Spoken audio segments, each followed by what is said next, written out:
Nakatanaw ka gapon sir sa atong guide gapon sir. Pusti 57. Ang ninggawa sa 2 PM is 976, di ba? Bulsay atong pusti. Unya sa 9 PM draw, 4D gabi is 6D is 57 nag-uba ng atong guide, di ba?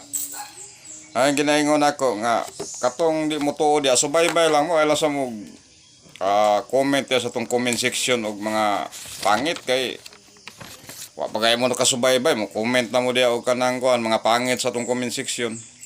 Karon ang atong pasyoron is Siroto atong pasyoron na guide na to pang 2 PM, 5 PM, 9 PM. Pero bullseye na siya sa 2 PM. Ipasalig na ko na 2 PM bullseye na po na.